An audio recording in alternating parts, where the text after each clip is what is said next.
بسم اللہ الرحمن الرحیم۔ آج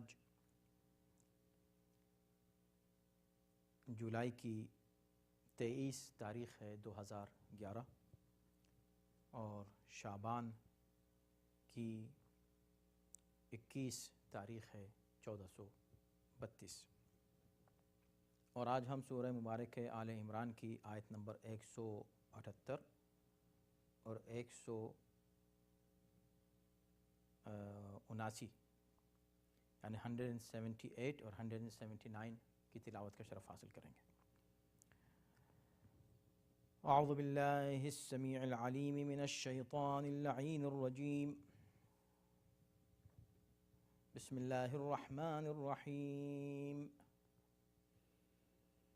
الحمد للہ رب العالمین، والصلاة والسلام على سیدنا ونبینا ومولانا ابی القاسم محمد وآلہ الطیبین الطاہرین المعصومین، ولعنۃ اللہ علی اعدائہم اجمعین من الآن الى یوم الدین۔ اما بعد فقد قال اللہ فی کتابہ الکریم، بسم اللہ الرحمن الرحیم،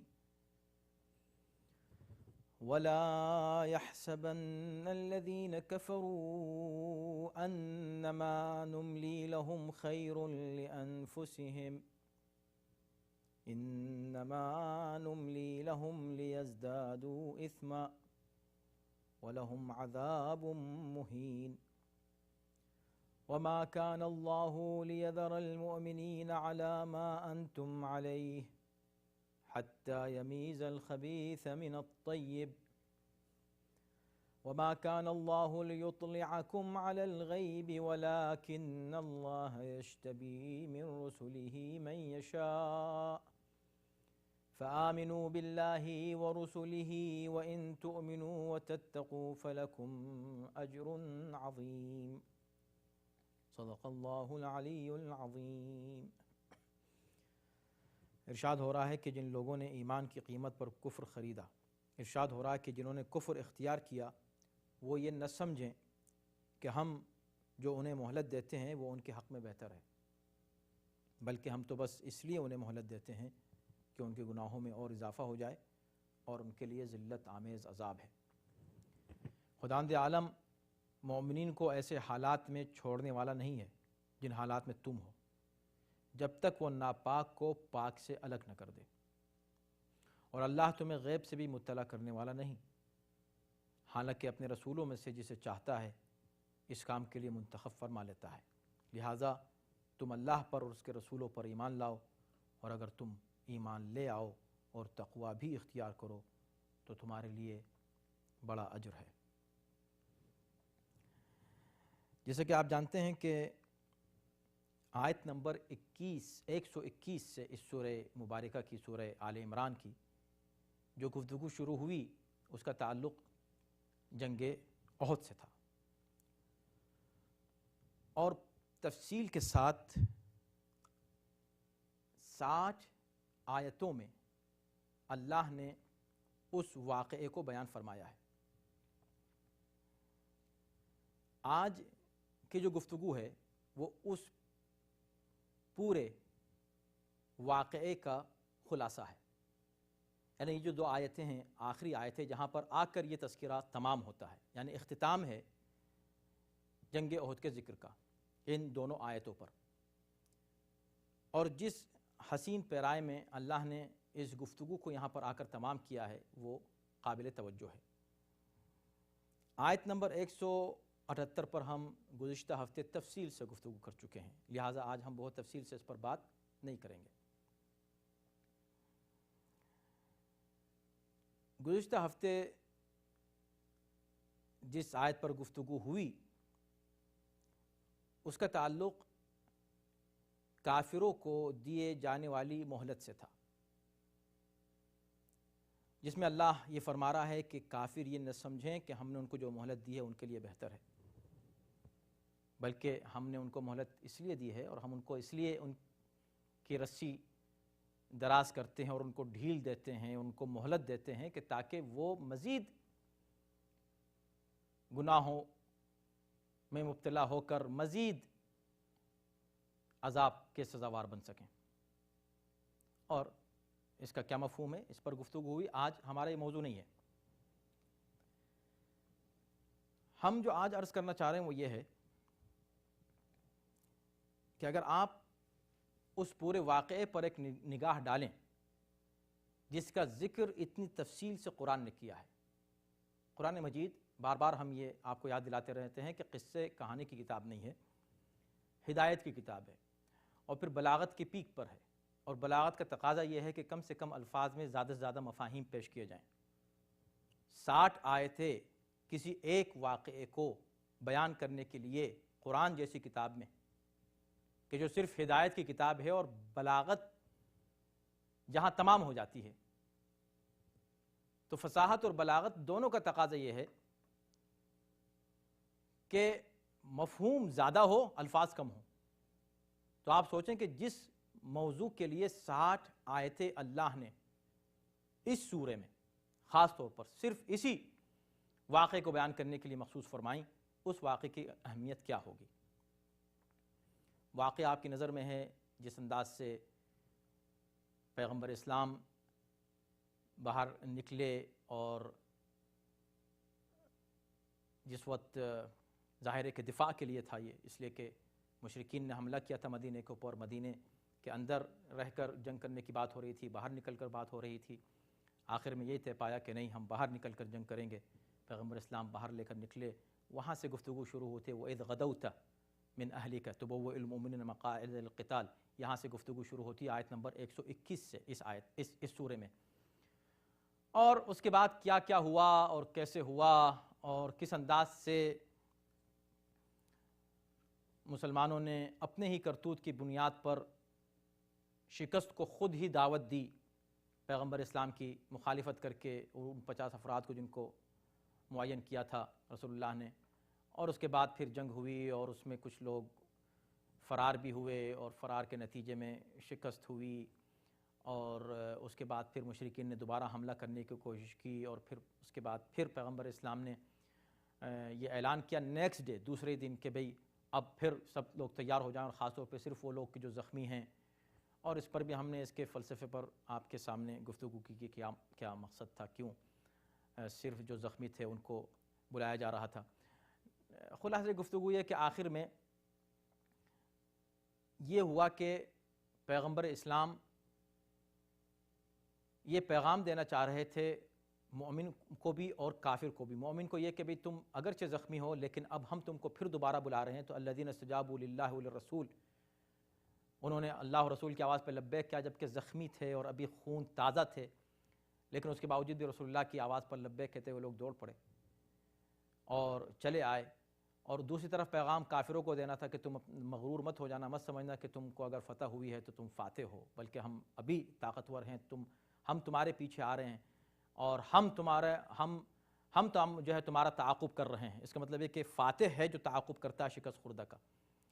گویا کہ حوصلے بلند رکھنے تھے ادھر مومنین کے، اور حوصلے پست کرنے تھے کافروں کے، اور بہت سے اس کے اندر مزید حکمتیں اور فلسفہ پوشیدہ ہے۔ نتیجہ گفتگو یہ کہ قرآن اب اس پورے واقعے کو کنکلوڈ کر کے ان 2 آیتوں میں پیش کر رہا ہے۔ اوریجنلی پوری دنیا میں انسانوں کے 3 گروہ ہیں جس کا ذکر بار بار قرآن نے کیا ہے: کافر، منافق اور مومن۔ اس پورے واقعے احد میں اللہ نے ان تینوں کو پہچنوایا ہے، اور کچھ ایسے حالات بنے کہ بہت آسان ہو گیا ان تینوں کو پہچان لینا۔ چنانچہ اس آیت میں، پہلی آیت میں، یہاں پر جو آج ہم نے 2 آیتیں پڑھیں، ایک گروہ کا ذکر کیا گیا اور وہ ہے کافر، کہ ہم نے کافروں کو جو مہلت دی، ان کو جو فتح حاصل ہوئی، وہ مہلت تھی، وہ مغرور نہ ہو اس کے اوپر۔ دوسرے 2 گروہ جو ہیں مسلمانوں کے گروہ، ان کا تذکرہ اس دوسری آیت میں ہو رہا ہے۔ تم سزا کے مستحق قرار پاتے ہو، یہ پیغام دے دیا کافروں کو۔ تو کافر تو گویا کہ الگ ہو گئے، اب رہ گئے مسلمانوں کے 2 گروہ۔ جنگ احد کا سب سے بڑا فائدہ اور سب سے بڑا درس جو مسلمانوں کو ملا اور قیامت تک کے لیے ہر مسلمان کے لیے سب سے بڑا درس وہ کیا ہے کہ ذکر تو سن رہے تھے بار بار، آیتوں میں بھی آ رہا تھا، پیغمبر اسلام کی احادیث میں بھی ذکر سن رہے تھے، اور لوگوں کو پتا تھا کہ منافقین موجود ہیں، لیکن منافق کہتے ہی اس کو ہیں جو چھپا ہوا ہو۔ اب وہ منافق ظاہر کیسے ہو، پتہ کیسے چلے کہ بھئی یہ جو نماز پڑھ رہے ہیں صف میں کتنے مومن ہیں کھڑے ہوئے اور کتنے منافق کھڑے ہوئے ہیں؟ پیغمبر اسلام کے پاس جو آس پاس بیٹھے ہوئے ہیں ان میں بیٹھنے والوں میں کتنے مومن ہیں کتنے منافق ہیں، پتہ کیسے چلے؟ تو یہاں خدا یہ کہہ رہا ہے ایز اے کنکلوژن کہ بھئی دیکھو اس پورے واقعے کا جو فائدہ ہوا تمہیں، اب یہ مسلمانوں کو معلوم ہونا چاہیے کہ ما کان اللہ لیذر المؤمنین علی ما انتم علیہ، مؤمنین کو اللہ اس طرح نہیں چھوڑ سکتا اس حالت میں، اس کیفیت میں۔ کس کیفیت میں؟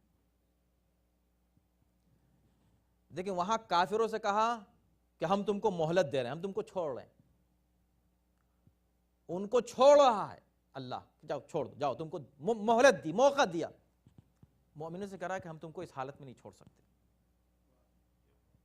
ہم تم کو نہیں چھوڑیں گے، ہم تمہارے ساتھ ہیں ہر وقت، ہم تمہاری دل جوئی کے لیے ہیں۔ ہاں اونچ نیچ ہوتی رہتی ہے حالات میں، سرد و گرم زمانے کے تمہارے سامنے آئیں گے، لیکن دونوں کیفیت میں تم کو فتح ہی ہوگی، شکست نہیں ہے تم کو۔ اس لیے کہ عام دنیاوی معیار فتح و ظفر کا یہ ہے کہ کامیاب ہو گئے، مد مقابل کو قتل کر دیا، ختم کر دیا، شکست دے دی ظاہری اعتبار سے، فاتح ہو کر واپس آئے۔ اب خیال یہ ذہن میں کسی کے بھی آ سکتا ہے، فطری بات ہے کہ بھئی حق تو ہمیشہ، الحق یعلو ولا یعلی علیہ، یعلو ولا یعلی علیہ، حق ہمیشہ بلند رہتا ہے، اس پر کوئی بلند نہیں ہوتا۔ تو یہ کیسے ہو گیا؟ اگر ہم حق پر ہیں تو یہ شکست کیسے مسلمانوں کو ہو گئی؟ ہوئی تو مسلمانوں کو شکست، اب اس کی وجہ جو بھی تھی، خود مسلمان اس کا ریزن تھے، جو بھی تھے وہ تو گفتگو قرآن کر چکا ہے، لیکن بہرکیف اسلام تھا، اسلام تو وہاں بدنام ہوا نا ظاہری اعتبار سے، لوگوں کی نظر میں لوگوں نے دیکھا کہ بھئی مسلمان شکست کھا گئے، اگر یہ حق پر ہوتے تو شکست کیسے کھاتے؟ یہ دوسرے سوچ رہے ہیں، خود مسلمان سوچ رہے ہیں ہم حق پر ہوتے تو ہم کو شکست کیسے ہوتی، اسی لیے انہوں نے کہا انا ہادا، وہ آپ نے سنا اس سے پہلے کی آیت میں کہا کہ یہ کیسے ہو گیا؟ ان تمام کا اللہ نے جواب دیا کہ ہم تم کو چھوڑ نہیں سکتے ایسی کیفیت میں، فکر نہ کرو، مگر جو بھی حالات ہوتے ہیں اس کا ایک مقصد ہے، اس کا کوئی ایک حکمت ہے اللہ کی طرف سے، اور اس حکمت کا ذکر بھی اس سے پہلے کی آیتوں میں ہو چکا ہے کہ اللہ کی مصلحت کیا تھی اس میں، وہ ذکر ہو چکا ہے کہ تاکہ مومن منافق پہچانے جائیں۔ اب یہاں ایک دوسرا لفظ یعنی ٹرم دوسری استعمال کی جا رہی ہے مومن اور منافق کے لیے، بڑی دلچسپ، اور یہ ہے اصل میں پورا کنکلوژن۔ ما کان اللہ لیذر المؤمنین ما انتم علیہ علی ما انتم علیہ، جو تمہاری کیفیت ہے اس میں اللہ تمہیں چھوڑ نہیں سکتا، حتی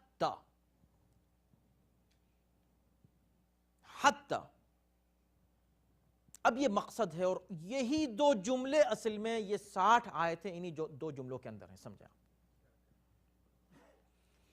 حتی یمیز الخبیث من الطیب، یہاں تک کہ خبیث کو طیب سے جدا کر دے، ناپاک کو، نجس کو پاک سے الگ کر دے۔ تو جو ناپاک ہے، دیکھیں خبیث کا لفظ استعمال کیا، ناپاک، خبیث یعنی ناپاک، اور طیب یعنی پاک، یعنی جو کچھ بھی تمہارے ساتھ ہوا، اس کے جو بھی اسباب ہوئے، لیکن اصل مقصد کیا تھا؟ اصل مقصد یہ تھا کہ جو گندے لوگ ہیں وہ پاکیزہ لوگ سے الگ ہو جائیں۔ کتنی حسین تعبیر ہے قرآن کی۔ پہلی بات تو یہ ہے کہ دیکھیں یہ ممکن ہی نہیں ہے نا، خدا یہ کہہ رہا ہے کہ امکان نہیں ہے، ایسا نہیں ہو سکتا کہ خدا ایسی تم کو چھوڑ دے، یہ نہیں ہو سکتا کہ منافق مومنوں کی صفوں میں گھس جائیں اور چھپے رہیں اور پہچانے نہ جائیں اور جو چاہیں وہ وہ جو ہے کرتے رہیں اور مومنین کو جو ہے وہ گمراہ کرنے کی کوشش کرتے رہیں اور خدا ایسی چھوڑ دے. تو یہ تو کسی طرح مناسب نہیں لگتا نا. عدل الہی کہ شان شان نہیں ہے یہ بات. آپ سوچیں اس بات پر، کتنا اہم نکتہ ہے یہ. یعنی عدل الہی کے شان شان نہیں ہے یہ بات کہ کوئی شخص چھپ کے ہماری صفوں میں آ جائے، ہم اس کو سمجھ رہے ہیں مومن ہے اور وہ ہے منافق، اور وہ باتیں کر رہا ہے اللہ کی قسمیں کھا کے، رسول کی قسمیں کھا کے، ہم کو اسلام کی باتیں کر کے، ایمان کے دعوے کر کے ہم سے باتیں کر رہا ہے، ہم اس پہ یقین کر رہے ہیں. تو ہماری خطا کیا ہے بتائیں؟ آپ نے کہا تم نے منافق کی بات کیسے سن لی؟ بھئی ہم کو کیا پتا؟ اللہ خود یہ کہہ رہا ہے کہ منافق وہ ہوتا ہے کہ جس کا کفر چھپا ہوا ہو دل میں، اور دل کی بات صرف خدا جانتا ہے. ہم کیا جانیں؟ جب دل کی بات صرف خدا جانتا ہے تو ہماری کیا خطا ہے؟ اگر ہم اس کے دل کو جان کے، اس کے دل کی بات سمجھ کے پھر اس کی بات مان رہے ہوتے تو ہم گنہگار تھے. ہم تو اس کو مومن سمجھ رہے ہیں، مومن سمجھ کے ہم مان رہے ہیں، ہماری کیا خطا ہے؟ اللہ نے کہا ہم تم کو یہ بہانہ نہیں کرنے دیں گے قیامت تک. یہ بہانہ مت کرنا کہ ہم کیا جانے، ہم تو ان کو مانتے رہے، ہم تو سمجھے مومن ہیں. سمجھے مومن ہیں نہیں، ہم تمہارے سامنے حتی یمیز الخبیث من الطیب. منافق خبیث ہوتا ہے، مومن طیب ہوتا ہے. منافق گندا ہوتا ہے، مومن پاک ہوتا ہے. منافق نجس ہوتا ہے، مومن طاہر ہوتا ہے. یہ دونوں مل ہی نہیں سکتے. ہم ان دونوں کو الگ کر کے تمہیں دکھائیں گے اور بتائیں گے. اب یہ تمہارا کام ہے کہ جو شخص بھی تمہارے آس پاس ایمان کا دعویٰ کر رہا ہے، اس سے پہلے کہ تم اس کی بات سنو، اس کی بات مانو، اس کی اطاعت کرو، اس کو لیڈر مانو، اس کو رہبر تسلیم کرو، یہ دیکھ لو کہ یہ خود واقعاً مومن ہے کہ نہیں. یہ تمہارا کام ہے. اس لیے کہ ہم نے تو الگ الگ کر دیا ہے. دونوں مل نہیں سکتے. نجاست اور پاکیزگی مل نہیں سکتی. اس کے دل میں نجاست ہے، ہم تمہیں وہ معیار دیں گے، ہم تم کو وہ پہچان دیں گے، وہ علامتیں ہم تم کو بتائیں گے کہ جس کے ذریعے سے تم اس کو پہچان لوگے. اب اگر تم دھوکہ کھا جاؤ تو یہ بلیم اللہ پہ مت کرنا کہ یا اللہ مجھ کو کیا پتا، وہ تو اس کے دل میں تھا، میں تو دل کا حال نہیں جانتا. دل کے حال بے شک تم نہیں جانتے، اور بلا شبہ جو کچھ چھپا ہوا ہے اس کے دل میں ہے، لیکن علامتیں تو ہم نے تم کو بتا دی نا. تمہارے سامنے اتنا پریکٹیکل ایک مثال تمہارے سامنے پیش کر دی گئی جنگ احد کی. اب تمہیں کیا چاہیے؟ اور دلچسپ بات آپ اس میں دیکھیں کس قدر بلاغت ہے کہ حتی یمیز الخبیث من الطیب. خبیث کو طیب سے الگ کرنا ہے. یہ نہیں کہا کہ طیب کو خبیث سے الگ کرنا ہے. عام طور پہ کس کو چنا جاتا ہے؟ اچھوں کو چنا جاتا ہے. جب چنتے ہیں آپ کوئی چیز تو اچھی چیز چنتے ہیں. مگر یہاں الٹا ہو رہا ہے، ظاہراً کا نہیں. جو چیز اوریجنل ہوتی ہے نا، اوریجنل، وہ اوریجنل ہوتی ہے. اللہ نے پاکیزگی خلق کی ہے، کہیں نجاست اللہ نے پیدا نہیں کی. تخلیق میں اللہ کی پاکیزگی ہے. بعد میں اس میں کوئی چیز جو شامل ہوتی ہے اس اوریجنل میں، مکس جو ہوتی ہے، جو چیز مکس ہوتی ہے اوریجنل میں، نقلی چیز بعد میں آتی ہے. نقلی پہلے نہیں ہوتی، اصلی پہلے ہوتی ہے. نقلی کہتے ہی اس کے جو بعد میں آئے، اصلی نقلی مل گئے. ایسی صورت میں جب آپ چنتے ہیں تو نقلی کو چنتے ہیں، الگ کرتے ہیں. چاولوں میں یا اور ایسی کھانے کی چیز میں اگر کوئی چیز آ جائے، پتھر آ جائیں، تو آپ پتھر کو چنیں گے، ہٹائیں گے. کھانے کو نہیں چنیں گے پتھروں میں سے، پتھر کو چنیں گے کھانے میں سے. کیوں؟ اس لیے کہ اوریجنلی کھانا ہے، اس کو آپ کھانا کہہ رہے ہیں. ہاں اگر مٹی ہے، آپ کہیں گے مٹی میں کچھ چاول گر گئے، تو پھر آپ چاول چنیں گے مٹی سے. تو جو چیز اوریجنل ہوگی، اللہ یہ کہتا ہے کہ ہم نے پاکیزگی تم کو دی ہے. اوریجنل تمہاری فطرت میں طہارت اور پاکیزگی ہے. انسانی فطرت جو طاہر ہے اور پاکیزہ ہے، وہ اللہ کی توحید کو بھی مانتی ہے، وہ رسالت کو بھی مانتی ہے، وہ امامت کو بھی مانتی ہے. فطرت، اس فطرت میں الگ سے نجاست آ رہی ہے باہر سے. اللہ نے کہا ہم اس نجاست کو چن رہے ہیں، الگ کر رہے ہیں، ہٹا رہے ہیں. اس کو اور واضح کرنے کے لیے، یعنی بات بالکل کلیئر ہو جائے گی،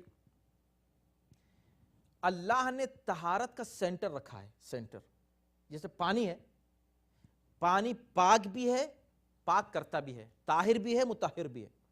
کچھ چیزیں صرف پاک ہیں، مثلا اس وقت میرا ہاتھ پاک ہے، لیکن اگر میں کسی نجس چیز کو چھوں تو وہ نجس چیز پاک نہیں ہوگی میرے ہاتھ کے چھونے سے، کیونکہ صرف طاہر ہے، ہاتھ مطہر نہیں ہے. پانی طاہر بھی ہے، مطہر بھی ہے. پانی خود پاک بھی ہے، دوسرے کو چیز کو پاک بھی کرتا ہے. مومن پاک ہے، طیب ہے، لیکن کوئی چیز مومن کو چھو کے پاک نہیں ہوتی. البتہ اللہ نے پاکیزگی کا جو سینٹر مطہر جو رکھا، کس کو رکھا؟ انما یرید اللہ لیذھب عنکم الرجس اہل البیت ویطہرکم تطہیرا.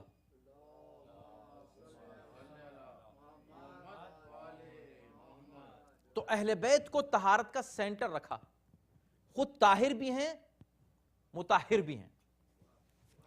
تو جس انداز سے یہاں دیکھیں آپ، طیب کو الگ کر رہے ہیں کس سے؟ نہیں، خبیث کو الگ کر رہے ہیں کس سے؟ طیب سے.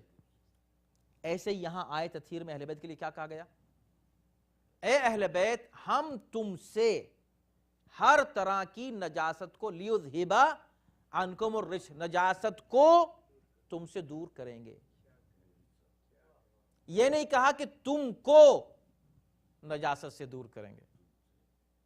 توجہ نا، یعنی یہ نہیں کہا کہ اہل بیت کو نجاست سے دور اللہ رکھے گا، نہیں، نجاست کو اہل بیت سے دور رکھے گا. آپ کہیں گے ظاہراً بات تو ایک ہی ہے، فرق کیا ہے؟ کہا نہیں، بہت بڑا فرق ہے.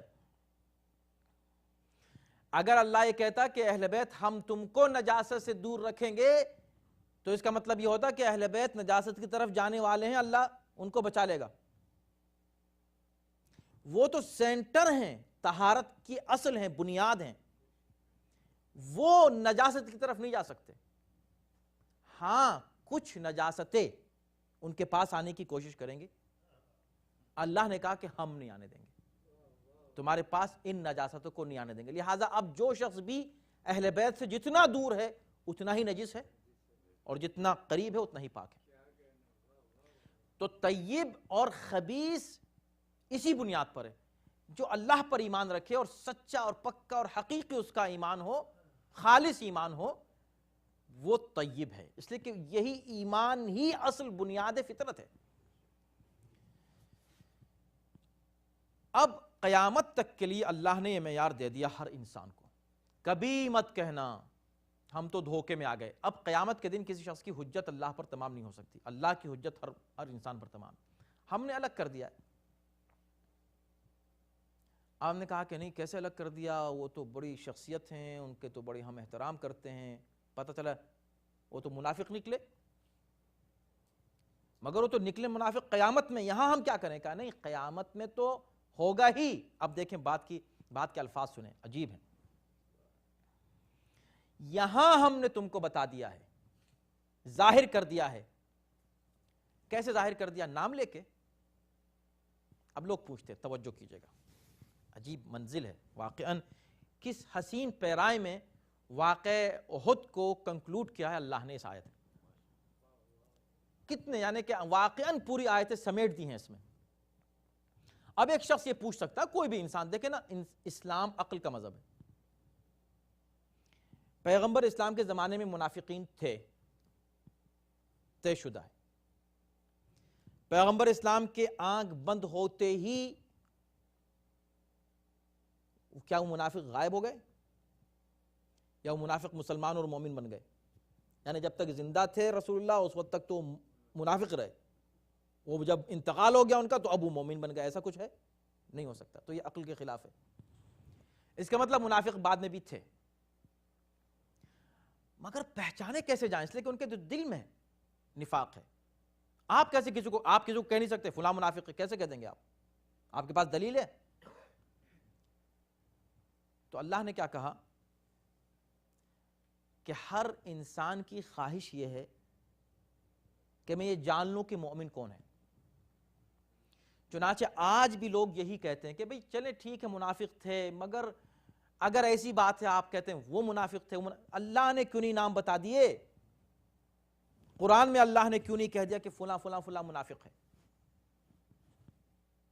رسول اللہ ہی کہہ دیتے. ابھی منافق ان کے آس پاس بیٹھے تھے کہ نہیں تھے؟ بتا دیتے کہ بھی دیکھو یہ آدمی منافق ہے، یہ آدمی منافق ہے، اس سے بچنا، یہ منافق ہے، یہ منافق ہے. مسئلہ کلیئر ہو جاتا، صاف ہو جاتا، سیدھا ہو جاتا. سبحان اللہ. اللہ نے کیا کہا؟ وَمَا كَانَ اللَّهُ لِيُطْلِعَكُمْ عَلَى الْغَيْبِ. اس کے فوراً بعد کا جملہ ہے اسی آیت میں.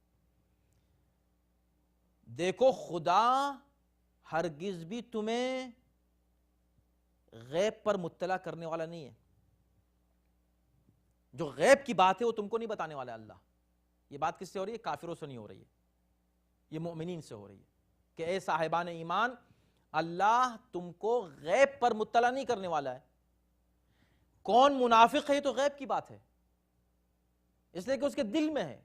جو دل کے حالت سے واقف ہو گئے مطلب وہ علم غیب رکھتا ہے. آپ کے دل میں کیا اگر میں بتا دوں آپ کے دل میں کیا، استغفر اللہ، تو میں گویا کہ دعویٰ کر رہا ہوں کہ بھئی میں علم غیب رکھتا ہوں. اللہ کہہ رہا ہے کہ میں یہ بتانے والا نہیں ہوں کہ کون منافق ہے، یہ منافق ہے، یہ منافق ہے، اس لیے کہ اگر میں نے بتا دیا کہ یہ منافق ہے تو علم غیب تم کو بتا رہا ہوں. یہ علم تو صرف اللہ کے پاس ہے کہ کون منافق ہے. اچھا تو پھر اگر علم صرف اللہ کے پاس ہے کہ کون جو ہے منافق ہے تو ہم کو کیسے معلوم کیسے ہوگا؟ ہم بچیں گے کیسے؟ تو کہا پہلے تو یہ ہے کہ تم نے یہ واقعہ دیکھ لیا، پورا احد کا واقعہ، اس سے تم کو پتہ چل گیا.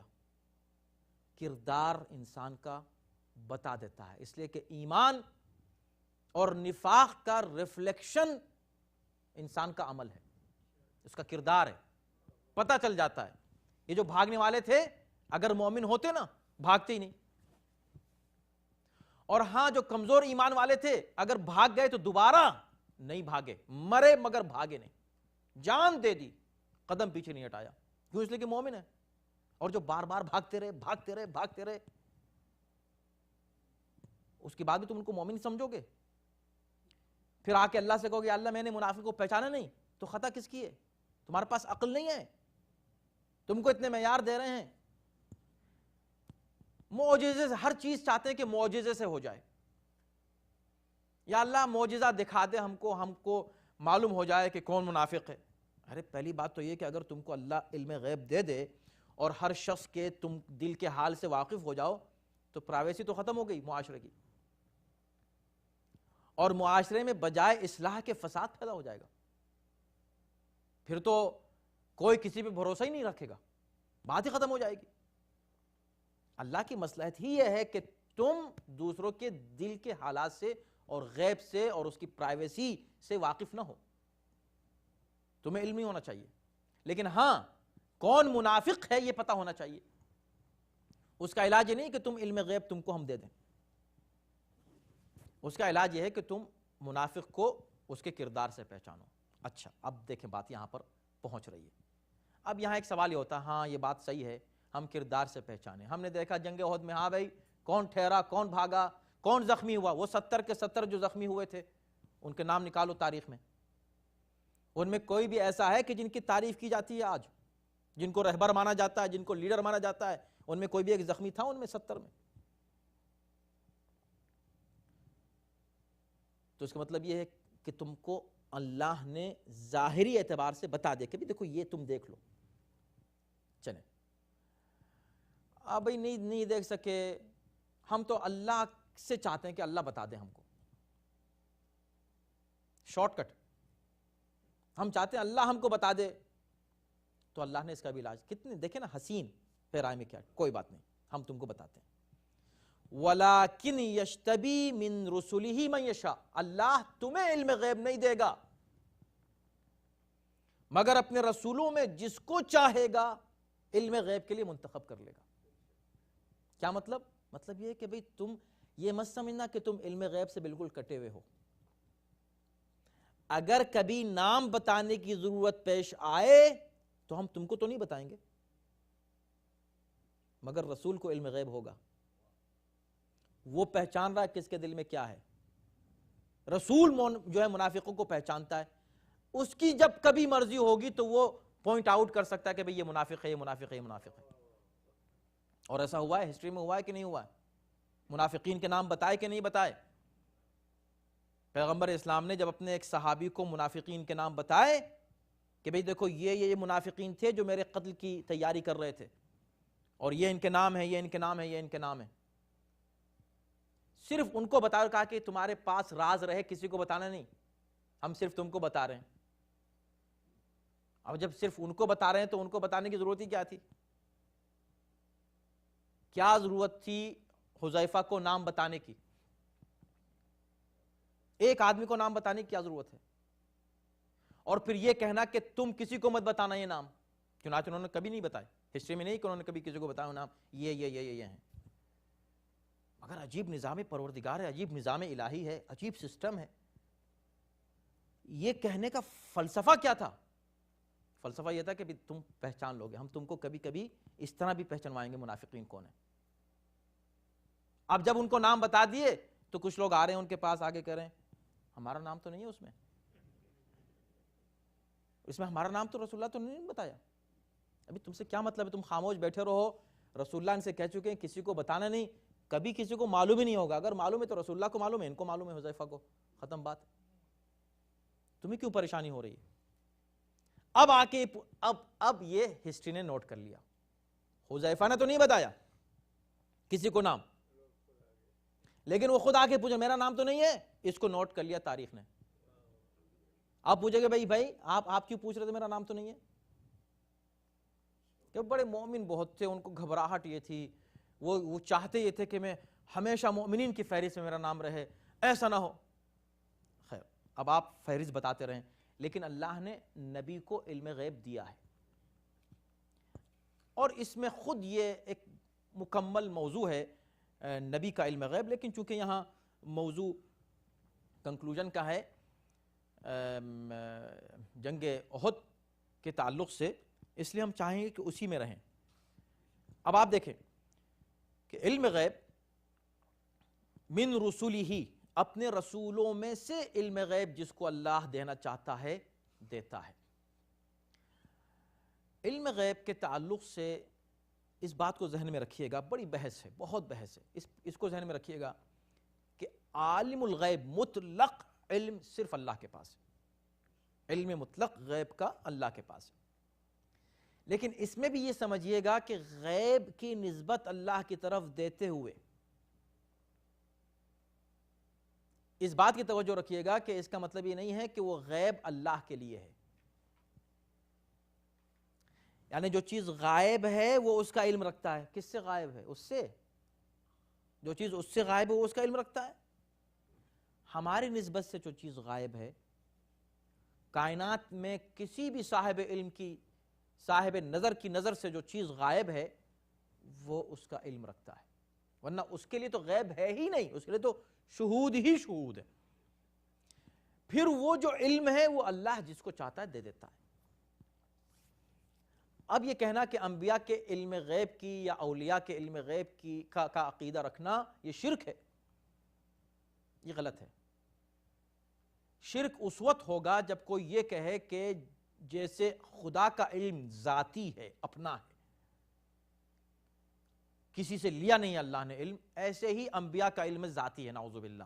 اگر کوئی کہے ذاتی ہے یہ بلا شبہ شرک ہے، لیکن اگر کہے کہ علم غیب انبیاء کا عطائی ہے، اللہ کی طرف سے عطا کیا ہوا ہے، تو جتنا اللہ نے علم دیا ہے اتنا ان کے پاس علم ہے۔ علم غیب ہے تو انبیاء کے پاس علم غیب ہے، ٹھیک ہے، انبیاء کے پاس علم غیب ہے تو اس میں ائمہ کا ذکر تو نہیں ہے، رسولوں کا ذکر ہے، تو اماموں کے پاس تو علم غیب نہیں ہے۔ لیکن جب انبیاء کے پاس علم غیب ہے من رسولی ہی، اپنے رسولوں میں سے، اس کا مطلب ہے کہ اللہ رسولوں میں بھی علم الگ الگ دیتا ہے، من رسولی ہی، سب کو نہیں۔ تو سب سے زیادہ علم آپ کے خیال میں علم غیب کس کو اللہ نے دیا ہوگا؟ خاتم النبیین کو، اس میں کوئی بحث تو ہے نہیں.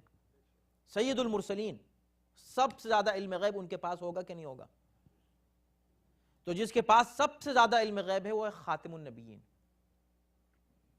اب خاتم النبیین خود جن کے پاس علم غیب اللہ کی طرف سے بلا شبہ ہے،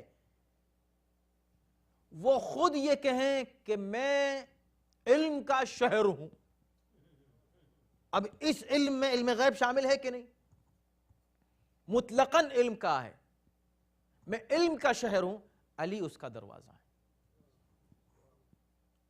تو اب علی جب اس کا، اچھا اس کے بعد پھر میرے علم کا وارث کون ہے؟ علی ہے. علی خود کیا کہتے ہیں؟ زقنی رسول اللہ العلم زقا، نبی نے مجھے علم اس طرح دیا ہے جیسے ایک کبوتر اپنے بچے کو دانہ دیتا ہے، بغیر تبدیل کے، یعنی جیسے ملا ویسے دے دیا. اس انداز سے پیغمبر اسلام نے علم لیا اور علی کو دیا. فرماتے ہیں کہ مجھے پیغمبر اسلام نے 1000 باب سکھائے، ہر باب سے 1000 باب نکلے اور اس سے پھر 1000 باب، یعنی سورس حضرت علی کے علم کا کیا ہے؟ رسول اللہ. رسول اللہ کے علم کا سورس کیا ہے؟ اللہ. تو اس کا مطلب کیا ہوا کہ علم غیب، یعنی جو علم رسول کو ہے بلا شبہ وہ ان کے وصی برحق کو ہے. علی کو عام لوگوں سے کمپیئر کر کے مت کہو ان کے پاس کیسے علم ہو سکتا، ارے ان کے اماموں کے پاس کیسے علم ہے.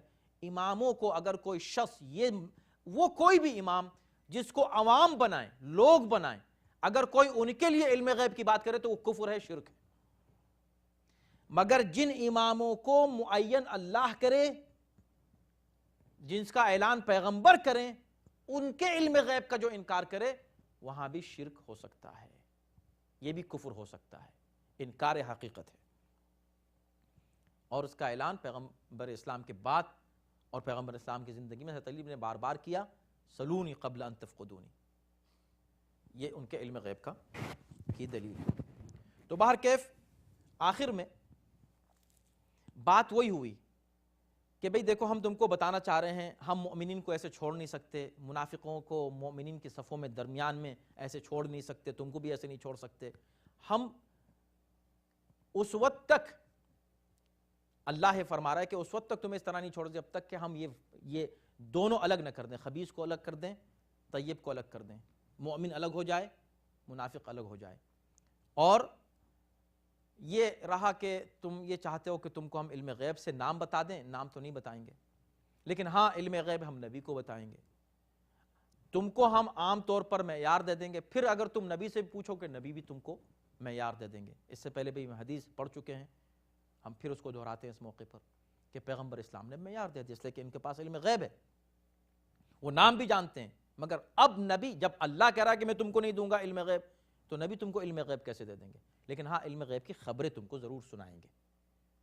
اور غیب کی خبر کیا ہے؟ پیغمبر اسلام نے سنا دی. ہمیشہ کبھی تم دھوکہ نہیں کھا سکتے، کبھی نہیں کہہ سکتے مجھ کو تو پتہ ہی نہیں چلا یہ منافق تھا، میں تو اس کے پیچھے چلتا رہا، پتہ چلا کہ تو جہنم پہنچا دیا اس نے مجھ کو، یا اللہ میں کیا کروں. کیا کروں؟ رسول اللہ نے کہا نہیں تھا کہ علی سے محبت نہیں کر سکتا مگر وہ جو مومن ہے، علی سے دشمنی نہیں کر سکتا مگر وہ جو منافق ہے. تو پھر تم کو جب معیار دے دیا نبی نے، اللہ نے، رسول نے، اب تمہارے پاس کیا بہانہ رہ گیا؟ اسی وجہ سے کہا بہانے مت کرو، فآمنوا باللہ ورسولہ، اللہ اور رسول پر ایمان رکھو. دیکھیں آیت یہاں تمام ہو رہی ہے، بہانے مت کرو. احد کا اتنا بڑا واقعہ ہو گیا، اتنے اس میں درس ہیں، وہ تم کو مل گئے، مومن اور منافق پہچان لیے گئے، مومن اور منافق کے لیے معیار بن گئے مستقبل کے لیے. اب تمہارے پاس کوئی بہانہ نہیں رہا کہ تم کسی منافق کی پیروی کرو.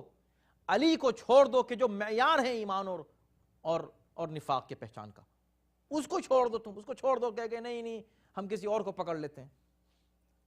فآمنوا باللہ ورسولہ، اللہ اور رسول پر ایمان لاؤ. جو اللہ اور رسول کہہ دیں بس وہی مانو، جس کو اللہ اور رسول معین کر دے بس اسی کو تسلیم کرو، جس کو اللہ اور رسول تمہارا حاکم بنا دے اس کو مان لو. بس اللہ اور رسول پر ایمان رکھو، کسی اور کی بات مت کرو. وَإِن تُؤْمِنُوا وَتَتَّقُوا، اور اگر تم ایمان لاؤ اور تقوی اختیار کرو، فَلَكُمْ أَجْرٌ عَظِيمٌ، تو تمہارے لیے اجر عظیم ہے، ایمان بھی تقوی بھی،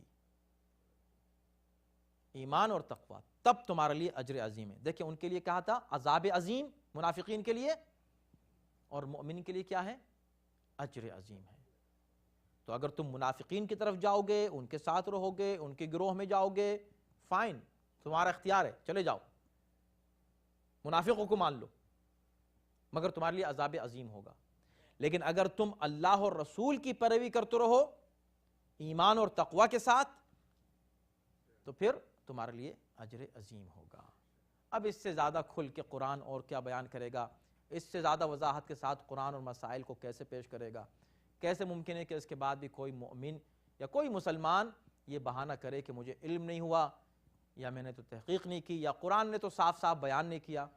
قرآن صاف صاف کہہ رہا ہے کہ ہم صاف صاف بیان نہیں کرنے والے ہیں، اس لیے کہ صاف صاف بیان کرنا علم غیب ہے۔ ہم تم کو معیار بتا رہے ہیں، اور اس صاف صاف معیار بتا کر تم خود پہچان لو کہ مومن کون ہے اور منافق کون ہے، اور خود تم بھی نفاق سے بچو، مومن رہو، اللہ اور رسول پر ایمان تمہارا ہمیشہ مضبوط رہے تقوی کے ساتھ، تو تمہارے لیے اجر عظیم ہوگا۔ صلوات بر محمد وعلی